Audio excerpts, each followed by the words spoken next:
It was New Year's Eve, 2023, and I had reluctantly agreed to attend a party with my friend David. I wasn't much of a party person, but David had insisted that it would be a once-in-a-lifetime celebration.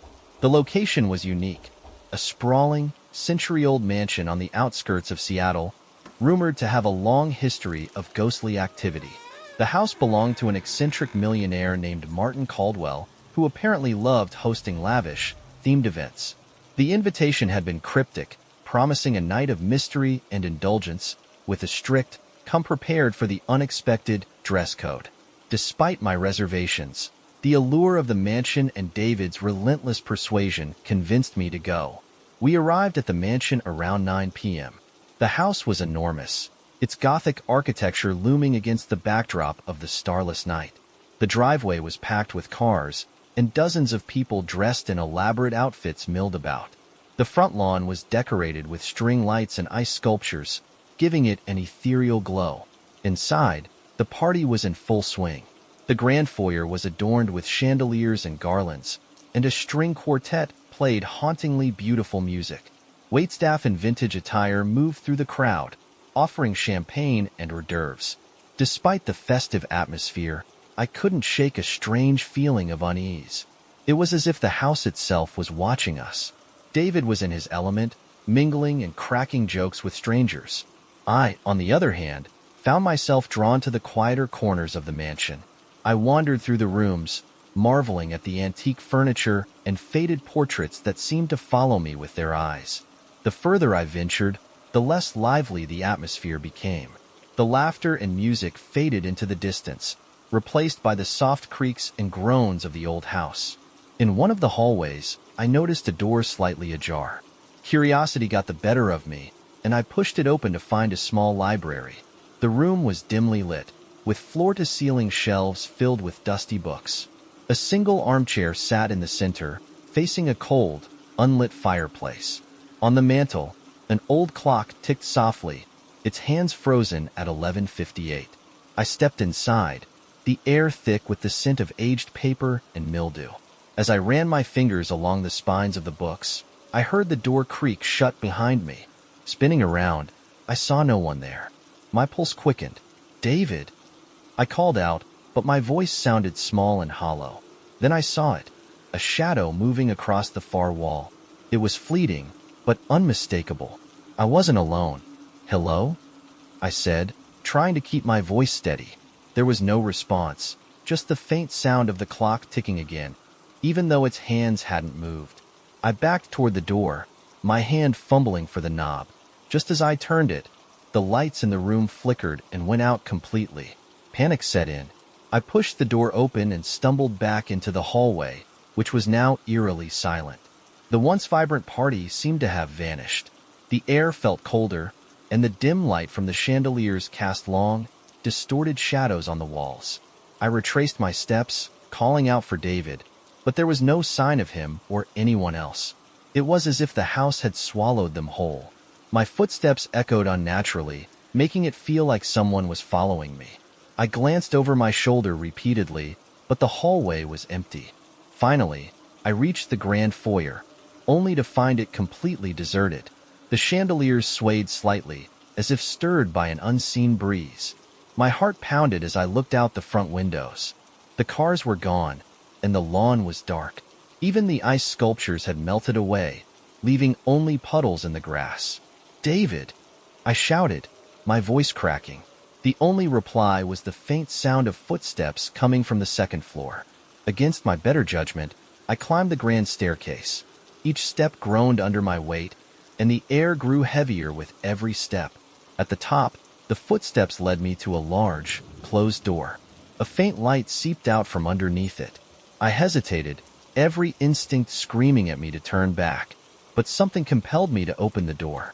Inside was a lavish ballroom, eerily similar to the party scene downstairs. The chandeliers were lit, the string quartet played their haunting tune, and the room was filled with people, except they were all motionless. It was as if time had frozen. David was among them, standing near a table with a glass of champagne in his hand, his face pale and expressionless. I called his name, but he didn't react. None of them did. I stepped closer, my breath visible in the freezing air. As I reached out to touch David's shoulder, the music abruptly stopped. The room went dark, and the temperature dropped further. When the lights flickered back on, the room was empty. Everyone was gone, including David. The chandeliers swayed violently, and the string quartet's instruments lay scattered on the floor, as if abandoned in a hurry. Terrified, I bolted out of the ballroom and ran down the stairs, nearly tripping in my haste. The front door was locked, and no amount of pulling or twisting the knob would open it. I was trapped. Suddenly, I heard laughter echoing through the house. Not joyous laughter, but something sinister and mocking. It grew louder, coming from all directions. Shadows danced on the walls, growing larger and more distorted. I pressed myself against the door, praying for it to open. Then, just as abruptly as it started, the laughter stopped. The door creaked open, and I stumbled outside. The cold night air hit me like a slap, and I ran down the driveway without looking back. My car was still there, but it was covered in frost, as if it had been sitting and used for weeks. I drove away as fast as I could, my hands trembling on the wheel. When I reached the city, I reported David missing, but the authorities found no record of the party or even the mansion itself. The property, they said, had been abandoned for decades. To this day, I don't know what happened that night or where David went. All I know is that something about that house wasn't right. And every New Year's Eve, I can't help but hear that haunting laughter echoing in my mind, a chilling reminder of the night I'll never forget. It was New Year's Eve, 2023, and I had agreed to house sit for my aunt and uncle. They owned a large property in the quiet countryside of upstate New York, miles away from any neighboring homes. My aunt had left detailed instructions about taking care of the house and their dog, a massive but lovable German shepherd named Rex. The place was cozy but isolated, surrounded by dense woods that seemed to stretch endlessly. I wasn't thrilled about spending New Year's Eve alone, but the extra cash was worth it, and I figured it would be nice to have some peace and quiet after a chaotic holiday season. By 9 p.m., everything was set for a relaxing night. I had lit the fireplace, prepared a bowl of popcorn, and was halfway through an old horror movie. Rex was lying on the rug near my feet, occasionally perking his ears up at the faint crackles of the fire. The night was pitch black outside, and the only sound was the occasional howl of the wind brushing against the house. At around 9:30, Rex suddenly shot up, his ears fully alert. He stood at attention, growling softly at the window. I paused the movie and looked out but saw nothing but darkness and the reflection of the room. "It's probably just a raccoon," I muttered, trying to calm him down. Still, his reaction left me uneasy. About 10 minutes later, I heard it, a faint knock on the back door. It was so soft at first that I thought it might be the wind. But then it came again, louder this time, deliberate and clear. Rex barked furiously, standing between me and the door. I grabbed my phone and crept toward the back door, my heart pounding. Through the glass panel, I could just make out a figure. A man standing on the porch, his face partially obscured by a hood. He wasn't moving, just standing there, staring at the door. "Can I help you?" I called out, trying to sound more confident than I felt. The man didn't answer. He didn't knock again, either. He just stood there, his breath fogging up the glass. I backed away slowly, unsure of what to do. My mind raced. Should I open the door? Call the police? Before I could decide, he turned and walked off the porch, disappearing into the darkness. Relief washed over me, but it was short-lived. A few minutes later, I heard something, faint scratching sounds, coming from the kitchen window. I grabbed a flashlight and shined it outside, but again, there was nothing there. Rex was still on edge, pacing back and forth, his growls growing deeper. I decided to call my uncle. "Hey, has anyone been around the house recently? Like a delivery or a neighbor?" I asked, trying to keep my voice steady. "No," he replied, sounding concerned. "Why? Is everything okay?" "There's this guy," I said, my voice shaking now. "He was at the back door, and now I think he's outside the house, maybe in the woods." "Lock all the doors," my uncle said firmly. "I'll call the sheriff. Stay inside, and don't let Rex out." I did as he said, double-checking every door and window. The house suddenly felt much larger, and every creak of the floorboards made me jump. I tried to convince myself that the man had left, but the eerie scratching sound started up again, this time from the front door. I froze. The scratching turned into light tapping, almost as if he were trying to signal me. Slowly, I approached the door and peered through the peephole. My stomach dropped. It wasn't just one man now. There were two of them. Both were standing on the porch, their faces hidden under hoods. One of them raised his hand and gave a small, deliberate wave. I stumbled backward, nearly dropping my phone. Rex was barking uncontrollably, his paws scratching at the floor as if he wanted to charge through the door. I called my uncle again, but this time he didn't answer. My hands were shaking too much to text, so I grabbed the largest kitchen knife I could find and backed into the living room. The power went out. The house was plunged into darkness, except for the faint glow of the moonlight reflecting off the snow outside. I could hear the men talking now, their voices muffled but low and deliberate. Rex was circling me, his growls more intense than ever. I tried to stay calm, telling myself that help was on the way. But then I heard something that made my blood run cold. The sound of the back door creaking open. I hadn't heard glass break or the lock turn. It was as if they had a key. "Who's there?" I yelled, my voice cracking. I held the knife out in front of me, my heart pounding so loudly it drowned out everything else. Footsteps echoed in the hallway, slow and measured, heading toward the living room. I backed into a corner, gripping the knife tightly. Rex was barking wildly, his teeth bared, ready to attack. The footsteps stopped just outside the living room. I could see the shadow of someone standing there, just out of sight. "Leave now," I shouted, my voice shaking. There was silence. Then, a low chuckle. "We just wanted to say hello," a voice said, calm and mocking. Suddenly, Rex lunged forward, his bark turning into a ferocious snarl. The shadow moved, retreating back into the hallway. I heard the sound of running footsteps, then the back door slamming shut. I stayed in the corner, clutching the knife, until the sheriff arrived. When they searched the property, they found footprints leading from the woods to the house, but no sign of the intruders. My uncle arrived shortly after, furious and shaken. He had no idea who the men could have been or how they had managed to open the door. The locks were replaced the next day, but I couldn't shake the feeling of being watched. To this day, I don't know what they wanted or how far they were willing to go. But every New Year's Eve since then, I've avoided staying alone, because sometimes a simple knock on the door can lead to something far worse. It was December 31st, 2023, New Year's Eve. My friend Chris had asked me to watch his dog, a golden retriever named Max, while he celebrated in the city with his girlfriend. I'm 36, so my party days are long behind me. Spending the night at Chris's suburban house sounded like a perfect opportunity to make some easy money, relax, and enjoy a quiet night. Chris's house was in a fairly isolated neighborhood, where each home was separated by large, snow-covered yards and lined with tall, bare trees.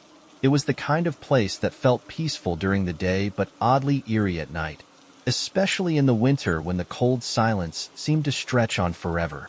Chris left earlier that morning, giving me the basic rundown. Feed Max twice a day, let him out for bathroom breaks, and keep him out of the upstairs guest room. That last rule stuck out a little, but I assumed it was because the guest room had expensive furniture or some fragile decorations. The day passed uneventfully. I spent most of it on the couch, playing games on my laptop while Max snoozed by my feet. Around 5 p.m., the sky began to darken, and the neighborhood seemed to disappear under a blanket of black and white. The contrast of shadows against the snow was stark and unsettling. I turned on a few lights in the house to ward off the creeping sense of loneliness. By evening, I had made myself some pasta and switched to binge-watching a series on Netflix. Max was unusually calm, lying by the fireplace and occasionally thumping his tail. Around 9 p.m., just as the show's credits rolled, I heard a knock on the front door. It wasn't the doorbell, just a gentle, almost hesitant knock. I froze for a moment, unsure if I had imagined it. Max perked up but didn't bark. Gathering my nerves, I walked over and peeked through the peephole. A woman was standing there, bundled up in a long black coat and wearing a knit beanie. She looked harmless enough, probably in her early 30s, and was holding a small package in her hands. I opened the door slightly, enough to talk, but not enough to let her in. "Can I help you?" I asked. She smiled warmly and introduced herself as Ashley, a co-worker of Chris's. She explained that she had forgotten her notebook at his house during a recent work meeting and wanted to grab it before the new year. She seemed friendly, and I didn't think twice about letting her in. "Sure," I said, stepping aside. "Do you know where it is?" She nodded confidently.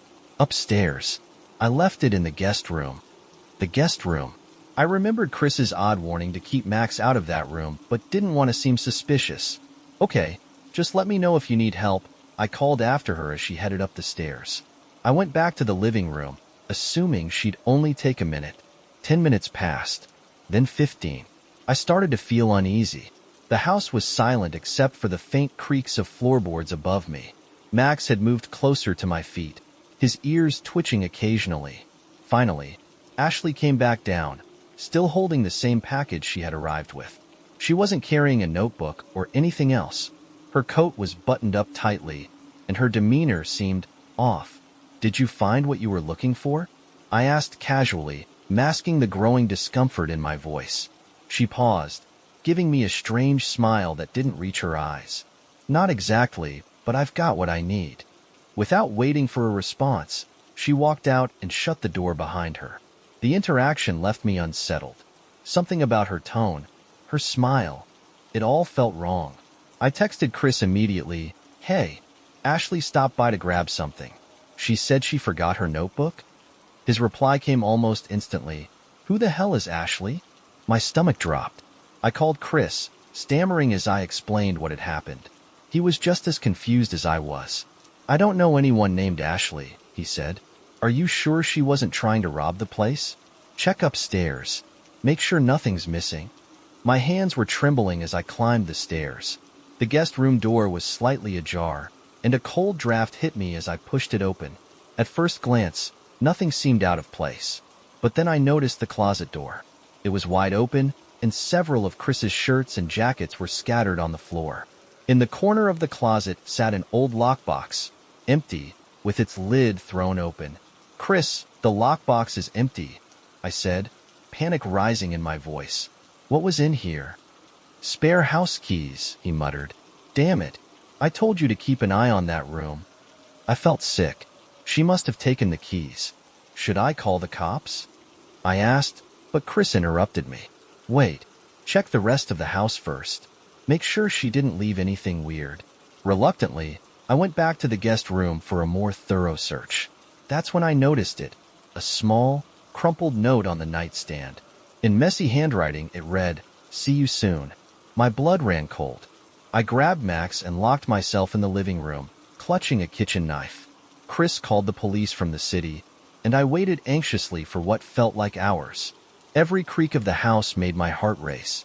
Max stayed close, growling softly at random intervals. The police arrived just after midnight, searched the house, and confirmed that Ashley, or whoever she was long gone. They advised me to stay alert and suggested Chris change the locks immediately. Chris came home the next morning, furious and rattled. He installed new locks, added cameras, and even replaced the guest room door with a sturdier one. We never saw or heard from Ashley again. But to this day, I can't shake the feeling that her visit was part of something larger. The way she smiled as she left, it wasn't just unsettling. It felt like a warning. New Year's Eve, 2023, was supposed to be a quiet night for me. I had recently moved into a small rental house in a rural part of Pennsylvania, just outside Harrisburg. It wasn't a big place, just 2 bedrooms, a tiny kitchen, and a living room. But it had a certain charm to it, with its old wooden floors and a backyard that backed up to a forest. I had chosen it for the seclusion, but as I'd soon discover, that isolation came at a cost. The house itself was old, built sometime in the 1940s, and it had its quirks. The floors creaked no matter how softly I walked, and the windows didn't seem to keep out the winter chill. But for the most part, I liked it. It was peaceful. The landlord had even left a few antique pieces of furniture behind, including a grandfather clock in the living room that chimed on the hour. That night, the air was bitterly cold, and snow had begun to fall in soft flurries by late evening. I had no plans to celebrate. I wasn't much of a party person, and I didn't know many people in the area yet. Instead, I made myself a cup of cocoa, lit a fire in the small brick fireplace, and settled onto the couch with a book. Around 11:15 p.m., I heard it, the faintest knock at the front door. At first, I thought it was my imagination. Who would be out in this weather? But then it came again, a little louder this time. I set down my book and stood up, hesitating for a moment before walking to the door. "Who is it?" I called out, trying to mask the unease in my voice. No answer, just the sound of the wind howling outside. I peeked through the peephole, but the porch light didn't reach far enough to illuminate whoever, or whatever, was out there. The snowfall was heavier now, creating a curtain of white that obscured everything. I waited a few more seconds before deciding to open the door, just a crack. The porch was empty. I stepped outside, shivering as the cold bit into my skin, and looked around.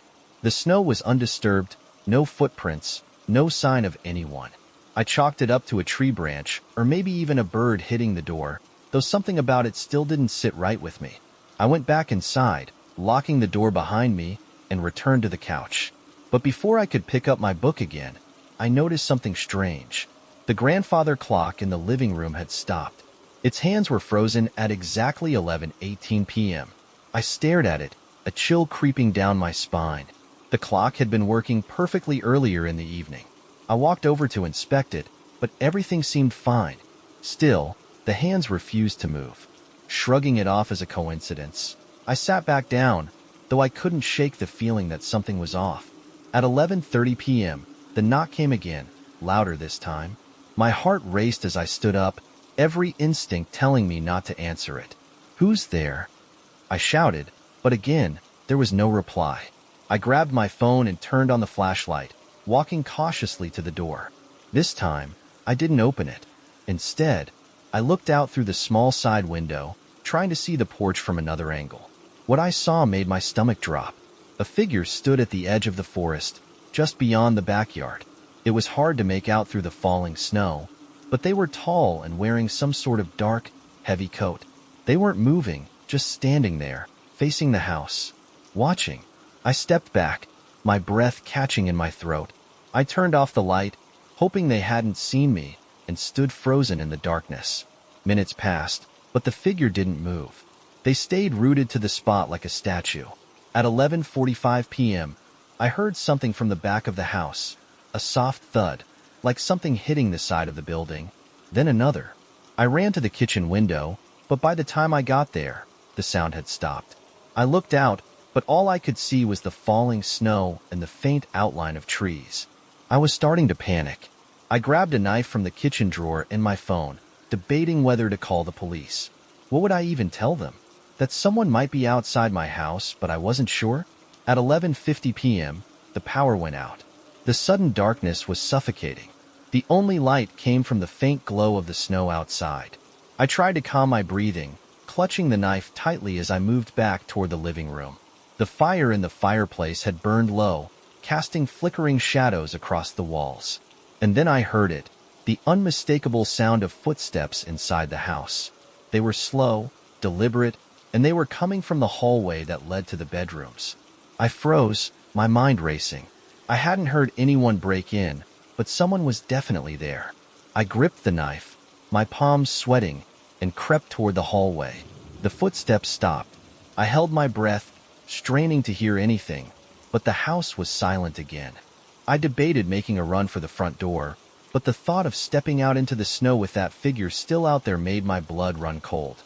As the clock struck midnight, though the grandfather clock remained frozen, I heard a voice, low and guttural, coming from the hallway. "Happy New Year." I didn't wait to see who, or what, had spoken. I bolted for the front door, flinging it open and running barefoot into the snow. I didn't stop until I reached the neighbor's house a quarter-mile down the road, banging on their door until they let me in. The police came an hour later and searched my house, but they didn't find anything. No footprints in the snow, no signs of forced entry. They told me it was probably my imagination, maybe a trick of the wind, but I know what I heard. And when I went back the next day to grab my things, I found something that made my blood run cold. Carved into the wood of the grandfather clock were the words, "See you next year." It was New Year's Eve, 2023, and I had no plans, which was unusual for me. My girlfriend, Rachel, was out of town visiting her family in Boston, and most of my friends were either working or with their own families. I decided to spend the evening at home in my new apartment in Providence, Rhode Island.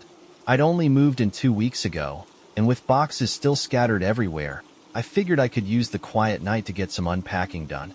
The building itself was old, a brick structure that had been converted into apartments years ago. My unit was on the 3rd floor, with creaky wooden floors and drafty windows. It had character, but it also had quirks, like how the radiator would rattle when it heated up, or the way the lights flickered every so often. As the night went on, I found myself losing track of time while organizing the living room. The sound of fireworks in the distance occasionally broke the quiet, but it only reminded me how strange it felt to spend New Year's Eve alone. Around 11:30 p.m., I decided to take a break. I made myself a cup of tea and settled onto the couch, flipping through channels on the TV.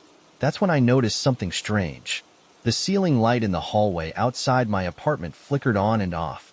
It was faint, but I could see it through the gap under my door. At first, I thought it might just be an electrical issue. After all, the building wasn't exactly in perfect condition. But then I heard footsteps. They were faint but deliberate, moving slowly down the hallway. I froze, my hand tightening around the mug. It wasn't unusual to hear neighbors in the hall, but this was different. The footsteps stopped directly in front of my door. I set the mug down and crept toward the door, careful not to make a sound. Peering through the peephole, I expected to see a neighbor heading to or from their apartment. Instead, there was nothing, just the dimly lit, empty hallway. A shiver ran down my spine. I stepped back, trying to shake off the unease. Maybe I'd imagined it. Maybe it was just the building settling, and my mind was playing tricks on me. But as I turned to head back to the couch, a loud knock startled me. 3 knocks, slow and deliberate. I froze, my heart racing. No one had any reason to visit me this late at night. "Who is it?" I called out, trying to sound calm. No answer, just silence. I debated opening the door, but something deep in my gut told me not to. Instead, I grabbed my phone and texted Rachel, telling her what had happened. She replied almost immediately, telling me to stay inside and call the building manager. But when I tried to call, it went straight to voicemail. As I stood there, my phone still in hand, the doorknob jiggled. It wasn't a subtle movement. Whoever was on the other side was trying to open it. Panic set in, and I backed away, looking for something to defend myself with. The only thing within reach was a heavy lamp on the side table, so I grabbed it, ready to swing if the door opened. The jiggling stopped, but then came a sound that chilled me to the bone. A slow, deliberate scratching, like fingernails dragging across the wood. It started at the top of the door and moved downward, all the way to the bottom. My legs felt like they were made of lead, but I forced myself to move toward the window, hoping to see who it was. The alley below was empty, just patches of snow and dim street lights. Whoever was outside my door hadn't come in through the front entrance. My mind raced as I tried to figure out what to do. I didn't want to call the police just yet. It could still be a neighbor playing a prank, or someone who'd had too much to drink. But deep down, I knew it wasn't that simple. Another knock came, louder this time. Then a voice, a low, raspy whisper. "Let me in."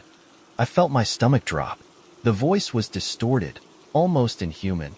My hands trembled as I clutched the lamp, backing further into the living room.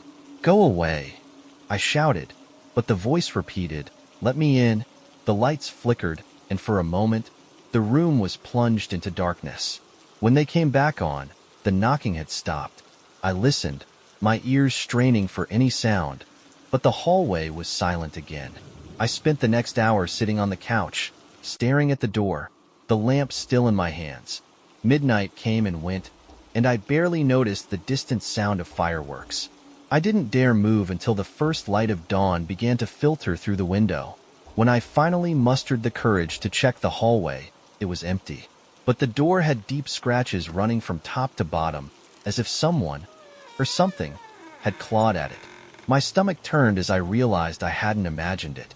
I called the building manager later that morning, but he dismissed it as a prank. Probably some drunk neighbor, he said, though he didn't explain why there were no footprints in the snow outside the building. I never spent another New Year's Eve alone in that apartment. A few weeks later, I moved out. I didn't tell anyone the real reason why, but to this day, I can still hear that voice in my head. Let me in? It was New Year's Eve, 2023, and I had reluctantly agreed to visit my brother Liam's new place in Asheville, North Carolina. He'd bought an old cabin deep in the Blue Ridge Mountains, a fixer-upper he was excited to renovate into his dream retreat. I wasn't thrilled about driving into the middle of nowhere in the dead of winter, but Liam's enthusiasm was contagious, and he promised a night of good food, drinks, and stargazing. I arrived around 6 p.m., just as the sun was dipping below the horizon. Snow blanketed the ground, and the cold air stung my face as I stepped out of the car. The cabin was rustic but charming, with warm light spilling from its windows. Liam greeted me at the door with a bear hug and a steaming cup of cocoa. Inside, the place was cozy, albeit a bit dated.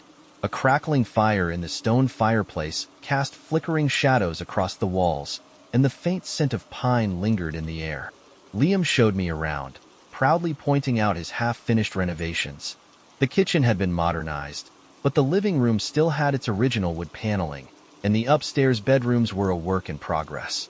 As we settled in, Liam mentioned the cabin's peculiar history. It had been abandoned for years before he bought it, and locals whispered about strange happenings in the area. People reported seeing lights in the woods at night and hearing voices carried on the wind. Liam laughed it off, saying, "It's probably just bored hikers trying to scare each other." Around 9 p.m., we stepped outside to start a small bonfire in the yard. The stars were breathtaking, and the quiet of the mountains was almost surreal. We toasted marshmallows and reminisced about our childhood, the kind of conversation that makes you forget about time. It wasn't until I noticed the sudden silence that my unease began. The crackling fire seemed louder in the absence of background noise. No wind rustled the trees, no distant animals called out. Even the snow underfoot felt muffled. Liam was in the middle of a story when he stopped, his eyes narrowing as he looked toward the tree line. "Did you hear that?" he asked. I hadn't, but the way he stiffened sent a chill down my spine. He pointed toward the woods, where the faintest glow of light flickered between the trees. It wasn't firelight, more like a pale, bluish hue that moved as though carried by someone. "Probably just campers," I said, though my voice wavered. Liam frowned. "There's no campgrounds around here for miles." The light grew brighter, bobbing closer, and we both instinctively stepped back toward the cabin. Just as we reached the door, the light vanished. The woods were pitch black again, and the silence was oppressive. We hurried inside, bolting the door and drawing the curtains. Liam tried to brush it off, joking about overly friendly deer, but his forced smile betrayed his nerves. We decided to stay inside for the rest of the night. At midnight, we poured ourselves glasses of champagne to toast the new year. The fire had died down, and the room was bathed in the soft glow of string lights Liam had hung. Just as we clinked glasses, a loud knock echoed through the cabin. We froze, exchanging wide-eyed glances. Who could possibly be at the door? The nearest neighbor was over a mile away, and no one knew we were here. Liam grabbed a flashlight and cautiously approached the door. "Who is it?" he called out. No answer. Another knock came, louder this time, followed by the sound of snow crunching underfoot as if someone was pacing outside. Against my better judgment, I joined Liam at the door. He motioned for me to stay back as he unbolted it and shone the flashlight into the darkness. No one was there, just an empty porch and a single set of footprints leading from the woods to the cabin. "What the hell?" Liam muttered, stepping outside to get a better look. I stayed in the doorway, my heart racing. The footprints didn't lead away from the porch. They ended abruptly, as if whoever, or whatever, had been there had vanished into thin air. Liam scanned the yard with the flashlight, but the beam revealed nothing but snow and trees. We went back inside, locking the door again and double-checking all the windows. The festive atmosphere was gone, replaced by a heavy tension.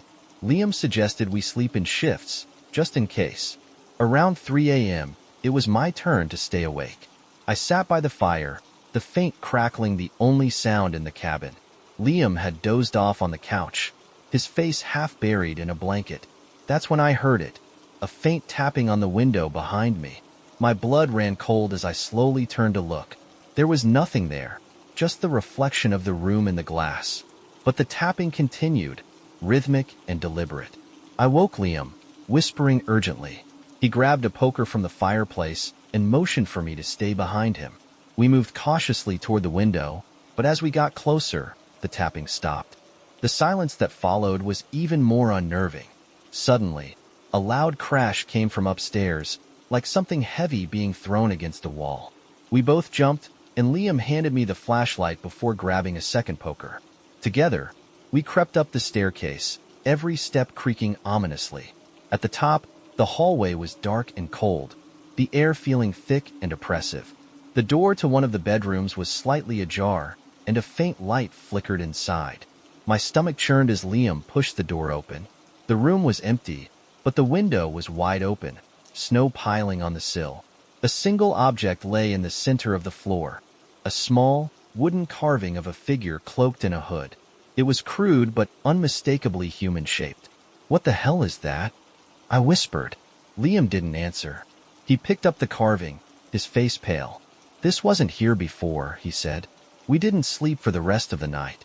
As soon as the sun rose, we packed our things and left the cabin. Liam insisted on staying at my place for the next few days, and when we returned to check on the cabin, nothing was out of place. The carving was gone, and the footprints had been erased by fresh snow. Liam sold the cabin a few months later. He never said it outright, but I could tell he was as shaken as I was. To this day, we don't talk about that night. But every New Year's Eve, I can't help but wonder who, or what, was watching us in those woods.